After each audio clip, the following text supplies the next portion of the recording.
Progress.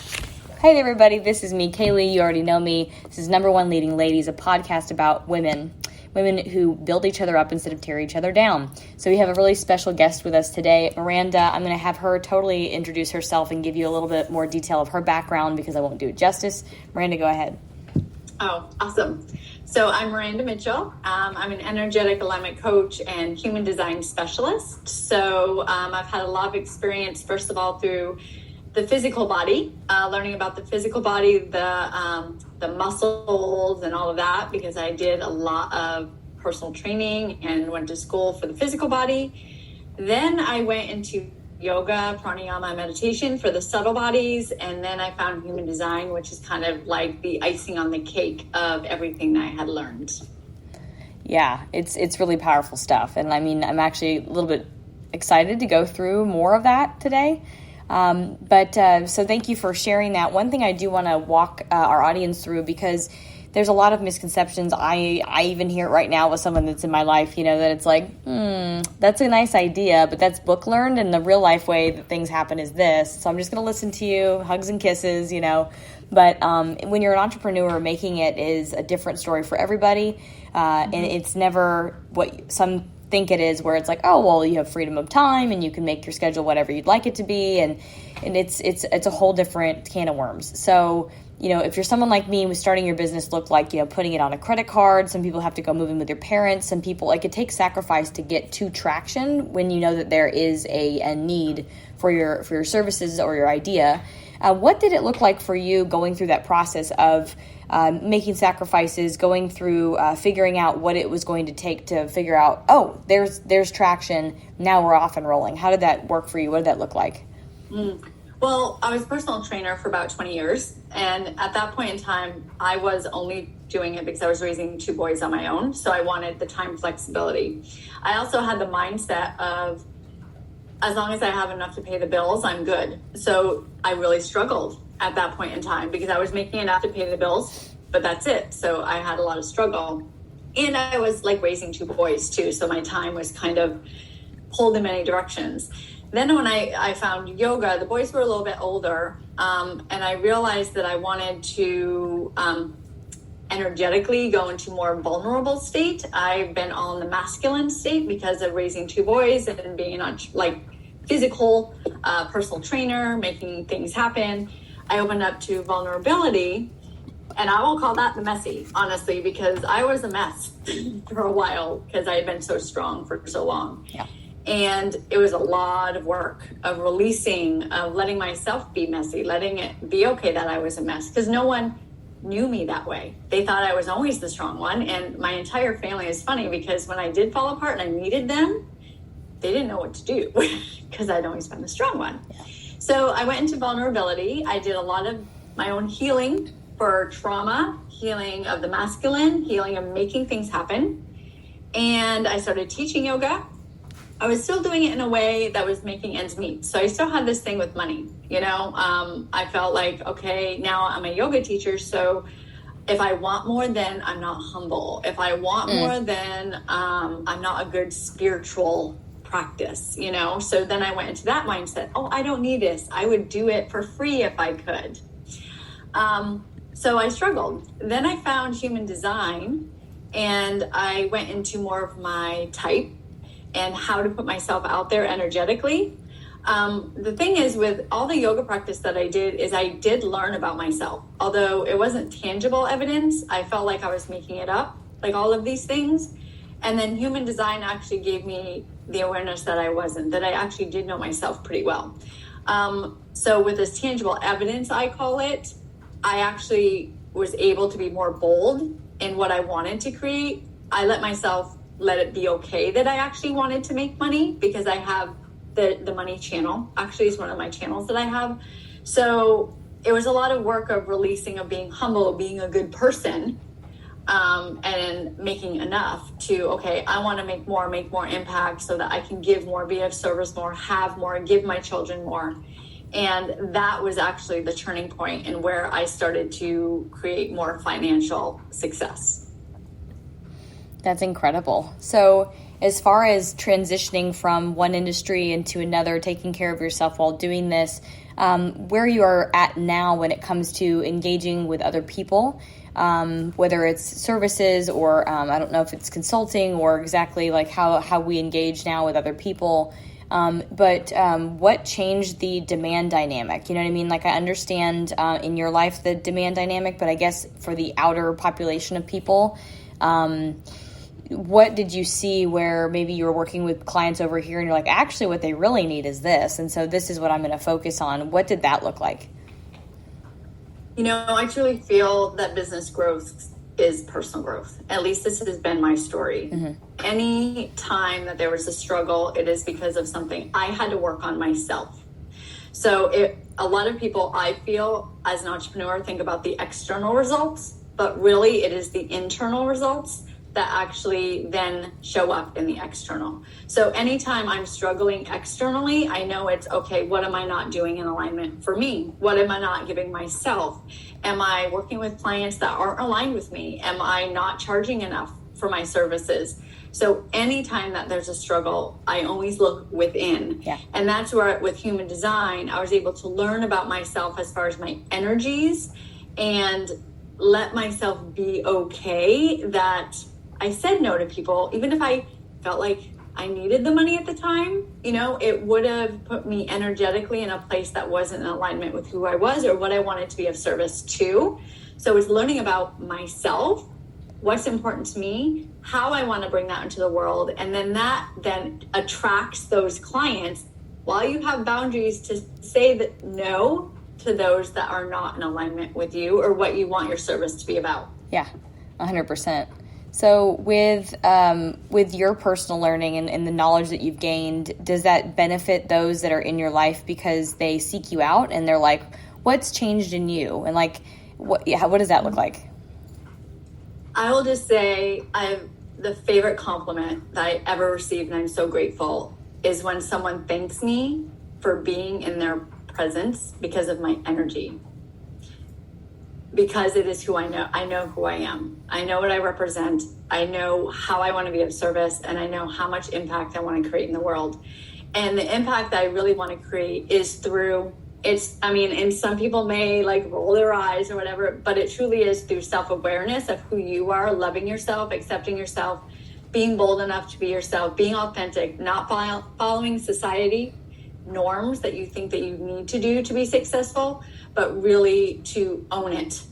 And when you do that, people see it in you and they call you out. They want to be in your presence because they see something in you, even if you don't see it.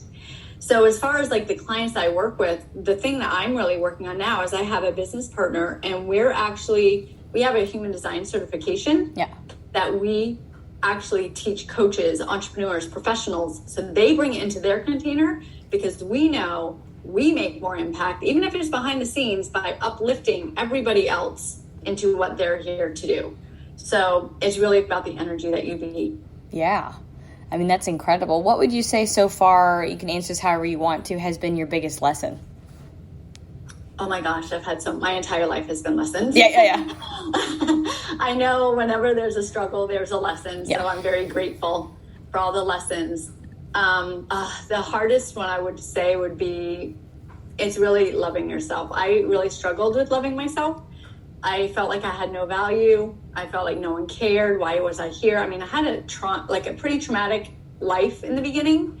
And I honestly say this a lot. I feel like I was a lotus, like pulling myself out of the mud for the first 38 years of my life. But now I know that was given to me because I wouldn't be where I am today. I wouldn't be as passionate as I am today. And I wouldn't want to, that feeling that I felt about not loving myself so much, I know how deep it is and I want everyone to love themselves.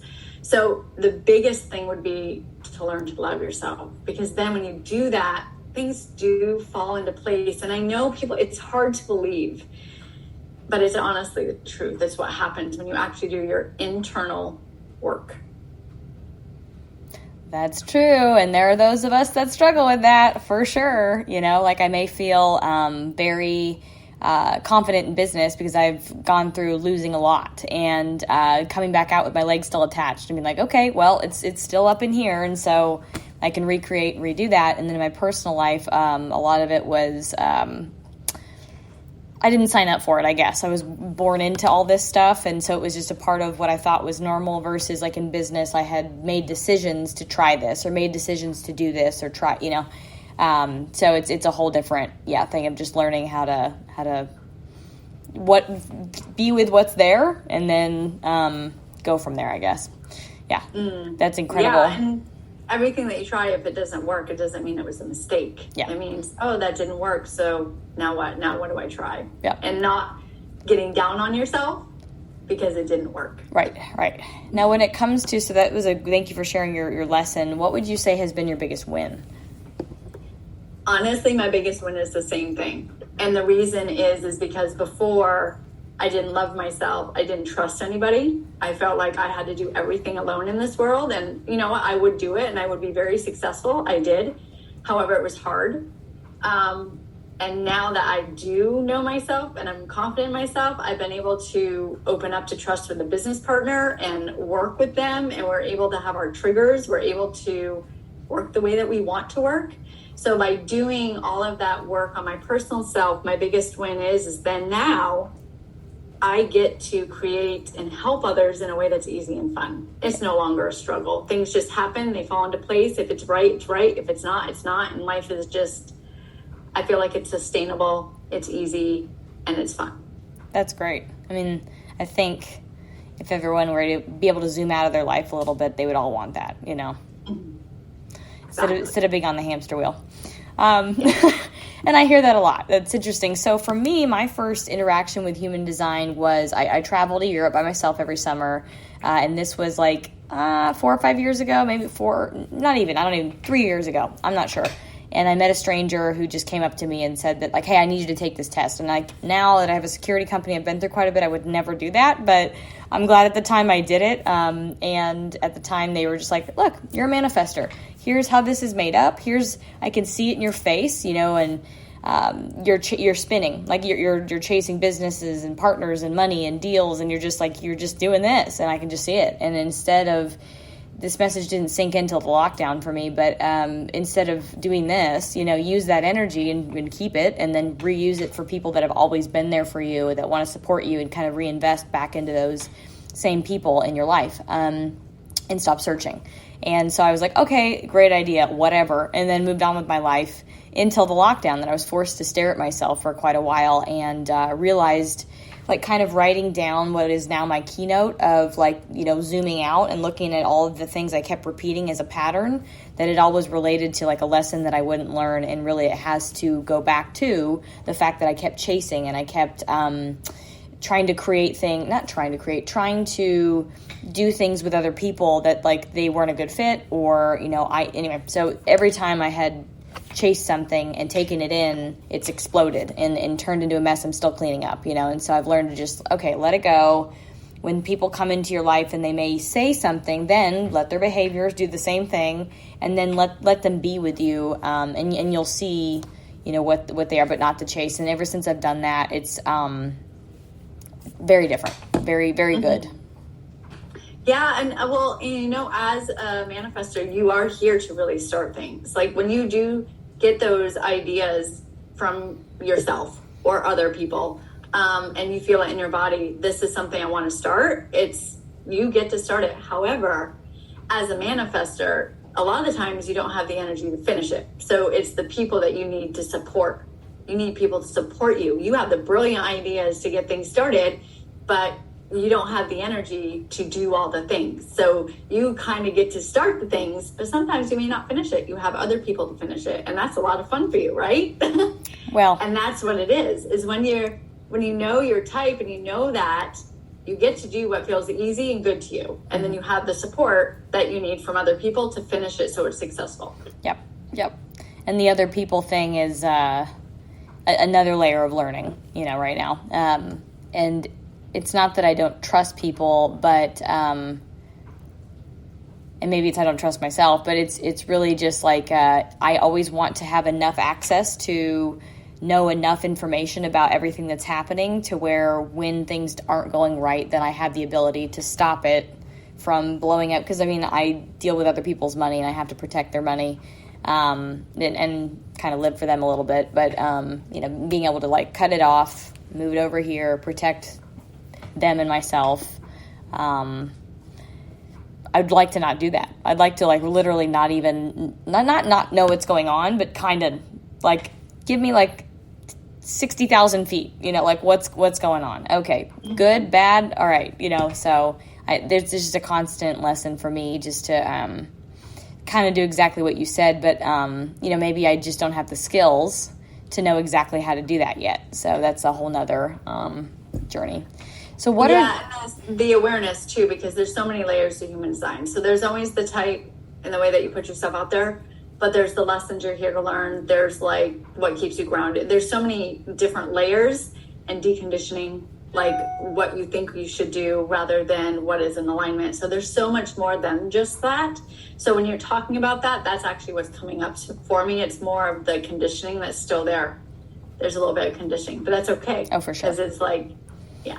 For sure. And where I happen to place myself in the industry that I chose, it's like, it's rampant. It's bad. Like, I'm so weird to everybody, I'm like, yeah. I like, good. Well, yeah, no, I think it is too. But I've learned that I kind of also have to play the game a little bit to be able to get access to capital, to get access to the things I need to do to grow my team, empower my women on my team. If I don't play the game a little bit, and get them to like me, then we don't get access to money, so, which is horrible. But it's not only this industry, there's other ones too. And so it's kind of like when you get to a place where you've kind of done that enough times, then the tables start turning and they're starting to turn where it's like, people are coming to us or to me because there's the track record and experience and the ethical behavior and whatnot. Years ago when I finally got enough confidence to say, yeah, I'm me. Like, I don't want to work with guys. I don't have to. You know what I mean? I want to feel safe. I want to do this. And but the industry itself was not ready for that. So it's kind of like, okay, I'll play your game. Now, when it comes to human design, what are the human design types? And yeah. Okay, so there's 5 human design types. There's the generator and the manifesting generator, and I put them together even though there is a difference between them, but we put them together because the way to respond to things is the way that we make the best decision. So what that means as generator, manifesting generator, I'm a manifesting generator. What that means is things show up to us in the external world. So it might be someone reaching out to you, an email. So really it's about, we don't initiate, we don't start things. We wait for people to come to us. And we can be on podcasts or we can do emails or we can do posts, but people come to us and then we respond to it. And that is how our alignment is created, is by responding. If we make things happen, there's struggle. Yeah. Yep. And there's the Then there's the manifester. So the generator and manifesting generator make up 70% of society. So we're really here to create and build on the physical form. Service, work. We love to work. We'll be inspired. We'll work forever. That's just how it is. As a manifester, you make up 9%. So you are really what entrepreneurs are said to be, to get those ideas and to initiate the process, to start things. However, like you said, sometimes you need a nap. And it's because it's like you're a sprinter. You have these brilliant ideas, you go fast, and all of a sudden you crash. And that's where you need the support. So you're here to create new things and have people support you. Spot on. And like a really, I would say, detractive character trait that I have, that maybe it's related, I don't know. And I tell this to people all the time, that when you're like, for example, I'm in a process and maybe I didn't create the process. There's like 7 other people that are enrolled in this whole thing to get it done that are not on my team each time we do something. So I don't have control of like the process being smooth or the process being reasonable or whatever, or the communication channels being good for me or whatever. So when there's a wait period, when you're waiting on several other people to do the thing that they've been handed, and I'm not able to move on to something else, I'm like a racehorse at the Kentucky Derby stuck behind the gate, just like burning energy, and that exhausts me, and it's interesting, but maybe it's related. It is. It is. It's because you have that initial, when you are inspired, you have that initial energy to go, go, go, go, go. And then once that is burned off, it's time to rest. So if you're being held back, that's what's happening. You're just burning the energy, like waiting. Yeah. Then there's the projector who makes 20%. So they're kind of like the managerial. They actually see other people's energies more than they see themselves. Usually they're the people that guide people. They have, like, the manifestors start the process.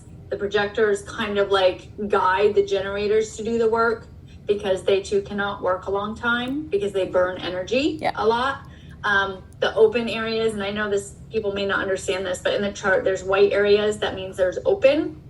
So you receive energy in that space and it amplifies. And then there's colored areas where there's consistency. So that's the consistent energy you have. So projectors are usually very open, meaning they take in other people's energy. So they don't know their energy as well. They know other people's energy.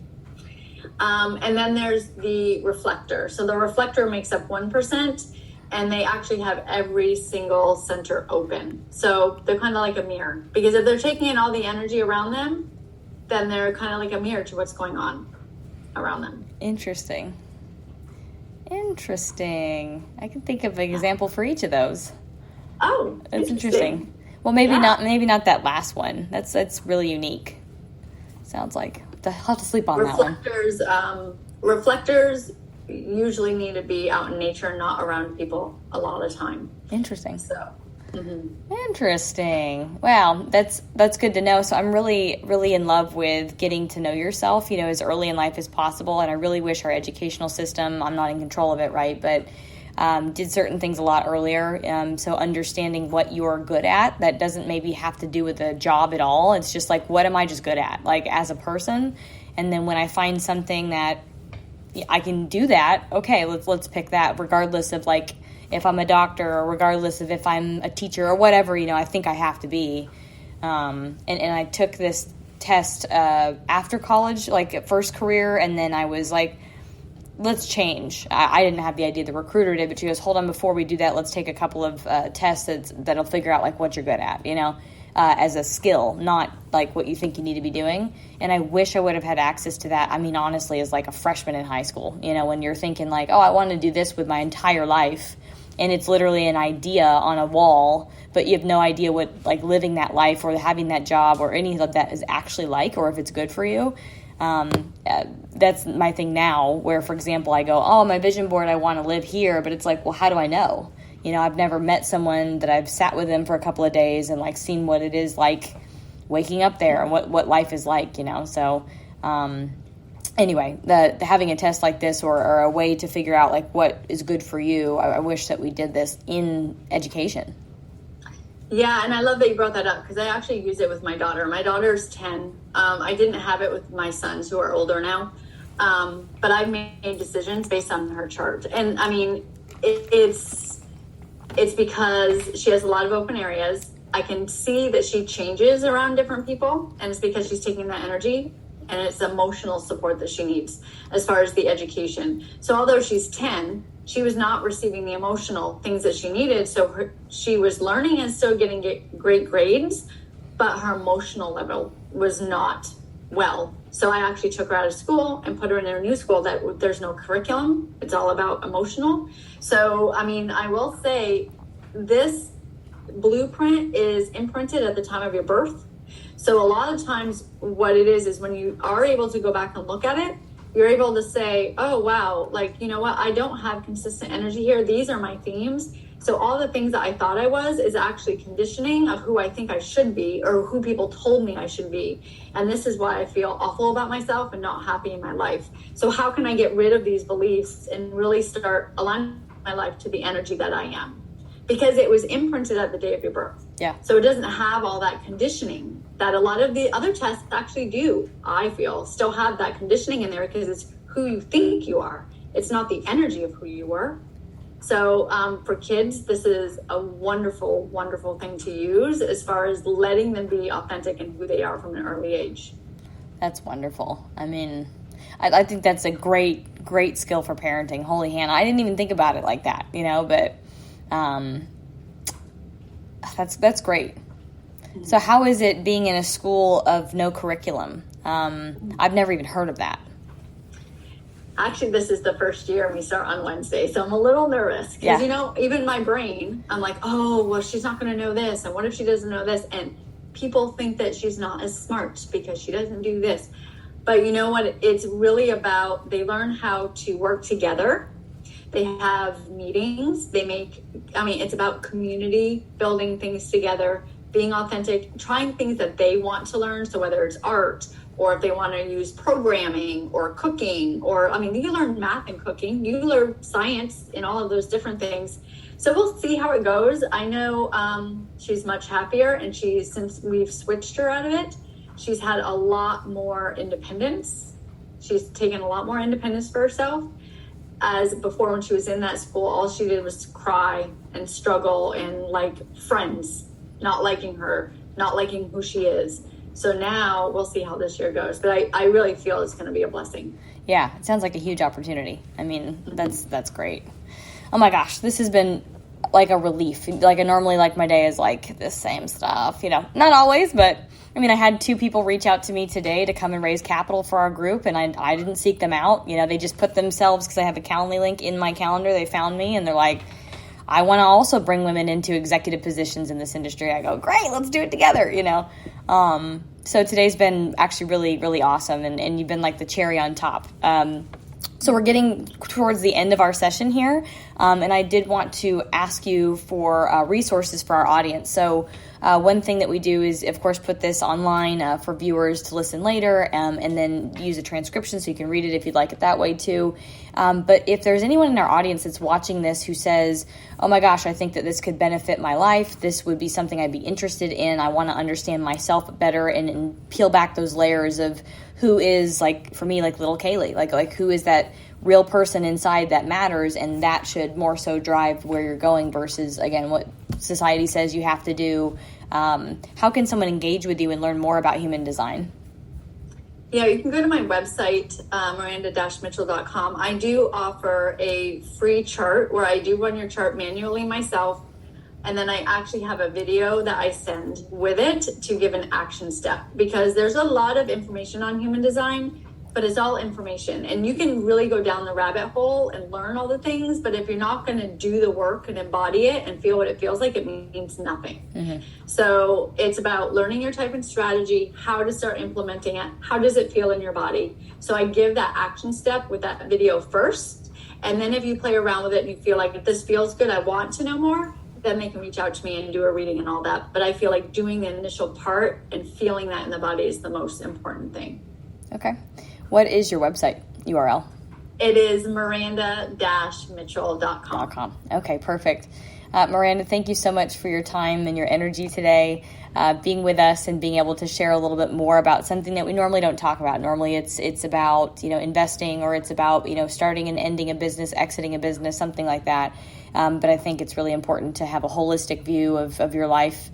And then, like, when I talk to some people, for example, about like health, it doesn't necessarily mean what your body looks like, or like going to the gym, or like just literally going to the doctor. There's so many other pieces to health, and so it's really important to be able to know what's available, out there, to be able to truly take care of yourself so you can take care of other people. Mm-hmm. So thank you so much today. Thank you for having me too, because I know this is a little bit off the, like, what you usually have. And yeah.